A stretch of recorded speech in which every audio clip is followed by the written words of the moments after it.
So I'm going to tell you the story of my family and our battle with IPF.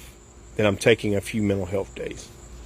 In 1997, my mother was diagnosed with idiopathic pulmonary fibrosis.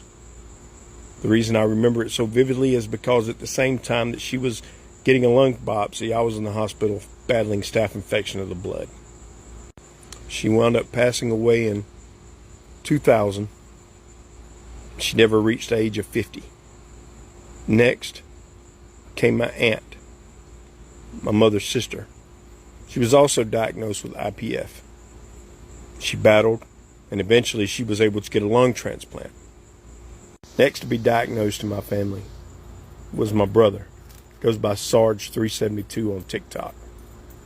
He was diagnosed by accident because they did an x-ray of his chest and found a spot. And they thought the spot may have been cancer, and I told him I prayed it was cancer.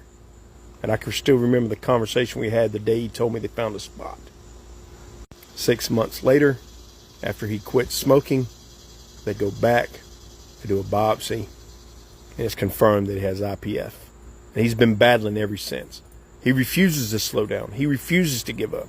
He works rings around everyone because he says that he's going to die in mid-step.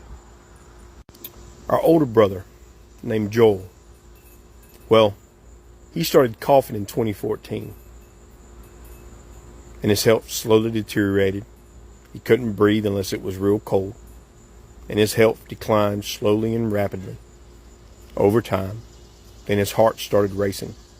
And in 2017, he went in the hospital and never came out.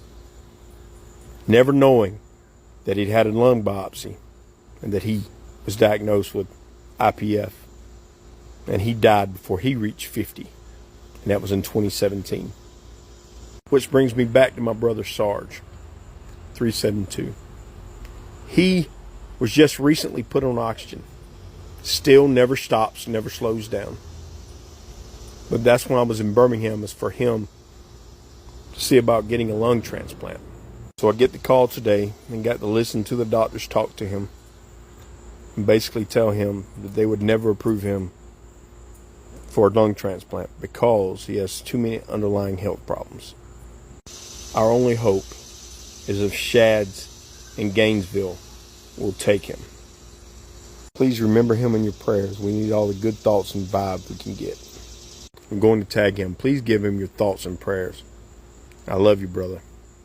We need all the good vibes we can get.